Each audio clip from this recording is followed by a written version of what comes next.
လူစီကပင်လက်စားတစ်ခုစားလိုက်ချင်းမှာပဲသူမရဲ့အရန်ချက်တဲ့သူငယ်ချင်းလီဆာကရုတ်တရက်နာချင်းပြီးခါကိုကွေးသွားခဲ့တယ်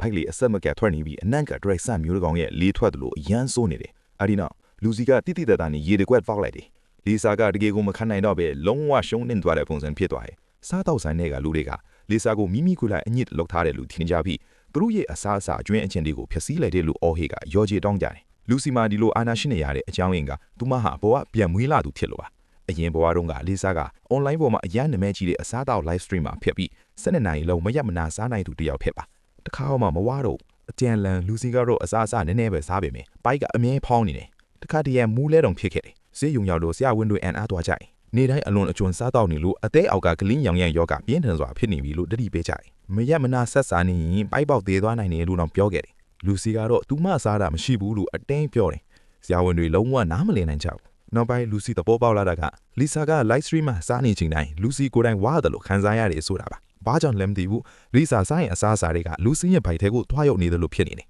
လူစီကလီဆာကိုစားတာရပ်ပေးဖို့တောင်းပန်ပေမဲ့လီဆာကလုံးဝလိရှုရှုခဲ့ view နဲ့ငွေကသူမအတွက်အရေးကြီးဆုံးဖြစ်နေခဲ့လူစီရဲ့ချစ်သူတောင်းလူစီကိုစိတ်မကောင်းဖြစ်နေတယ်လို့ထင်ပြီးသူ့ဝင်ငွေကိုပိတ်ဆို့မနေရန်ပြောခဲ့လီဆာစက်တိုက်စားနေရင်နောက်ဆုံးလူစီရဲ့ပိုက်ပေါက်ခွဲပြီးအသက်ဆုံးရှုံးခဲ့မျက်စိဖွင့်လိုက်တော့လူစီဘဝပြန်မွေးလာပြီးသားဖြစ်နေတယ်အရင်ဘဝတုန်းကလီဆာပထမဆုံး food stream လုပ်တဲ့နေကိုပြန်ရောက်လာတာပါရီတစ်စက်တောင်မတော့ရသေးပေမဲ့ဘိုက်ဒီနာနေပြီဘဝပြန်မွေးလာလဲအရာအားလုံးမပြောင်းလဲသေးဘူးဆိုတာသိလိုက်ရတယ်ဒါကြောင့်ထိတ်ကောက်စားစားနေစီကိုတခါတည်းမာလိုက်တယ်ဒီဘဝမှာအမှန်တကူကိုမပြတ်မနေဖော်ထုံးမယ်လို့ဆုံးဖြတ်လိုက်တယ်နောက်တော့ချစ်သူအိမ်ကိုသွားလိုက်တယ်ချစ်သူကလီဆာနဲ့အလုပ်ကိစ္စပဲလုပ်နေအားလို့စိတ်မရှိစွာရှင်းပြတယ်လူစီကတော့မယုံဘူးအရင်ဘဝတုန်းကသူ့ချစ်သူနဲ့လီဆာဆက်ဆံရေးရှိနေပြီလားလူစီမျက်နှက်ပြီလားဒီဘဝမှာမျက်တာမရှိတော့ဘူးလီဆာကိုဖော်ထုတ်ချင်တာပဲရှိတယ်လူစီကကိုယ်တိုင်စားမယ်လို့ပြောပြီးမန်ကိုတီတွေကိုထုတ်လာတယ်လီဆာကမန်ကိုတီနဲ့အလာကြည့်ရှိတာအစားအစာကလူစီစီကိုဖျောက်မယ်ဆိုရင်လူစီစားရင်လီဆာကိုထိခိုက်ရမယ်လို့ထင်ခဲ့မန်ကိုတီတသက်တာလုံစားလိုက်ပေမဲ့လီဆာဘာမှမဖြစ်တော့အရင်ဘဝတုန်းကတခုတည်းတောင်ဖောင်းသွားတာလူစီမှတ်မိနေဒါကြောင့်မလုံလောက်သေးဘူးလို့ထင်ပြီးမန်ကိုတီကိုတသက်တာပြီးတသက်တာဆက်စား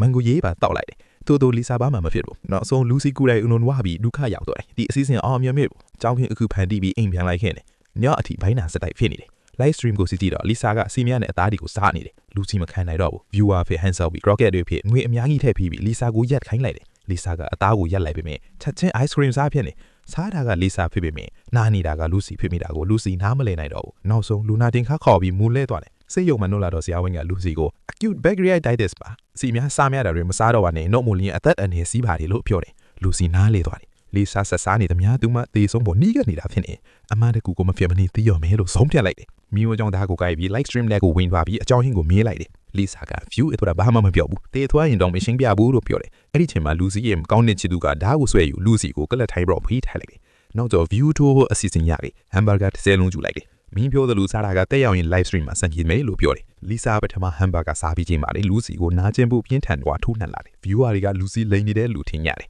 လူစီထုတ်လိုက်တယ်ဒီညမှာနေလဲမကူဘူးပိုးပြီးဒုက္ခရောက်မယ်ပဲထွက်ချင်ပေမဲ့ချစ်သူကဖမ်းထားတယ်လီဆာက hamburger တွေဆက်တိုက်စားနေပြီးဖိုက်ပါဖောင်းနေတယ် view တက်နေတာကိုမြင်တော့ချစ်သူကလူစီရဲ့နာကျင်ဖို့ကိုလုံးဝမကြည့်ယူဆိုင်ဘူးဒီလူဆက်ဖြစ်ရင်ထေးမဲလို့လီစီသိပြီနေရှုံးပေးလိုက်ပြီးလာစင်နာကျင်မှုလို့ဟန်ဆောင်ပြီးဆေးရုံကိုထွက်ပြေးလိုက်တယ်ဆရာဝန်ကလူစီကိုထက်ပြီးအလွန်ကျွံစားရမြင်တာအရန်ဒေါသဖြစ်သွားတယ်ဘာရှင်းပြချက်မှမယူပဲဆေးတွေကိုပြစ်ချပြီးထွက်သွားတယ်လူစီရဲ့ဘိုက်ထန်ထားလိုက်ဖုန်းကိုကြည့်တော့လီဆာကအပင်မှာစက်တိုက်စားနေတယ်နာကျင်မှုမခိုင်နိုင်တော့လို့ဆေးနှလုံးတောင်းလိုက်ပြီးဆေးချင်းကိုအကြီးနေချိန်မှာပဲအရာအလုံးတီလို့ထည့်နေရတဲ့အကြောင်းရင်းကိုရုတ်တရက်သဘောပေါက်သွားခဲ့တယ်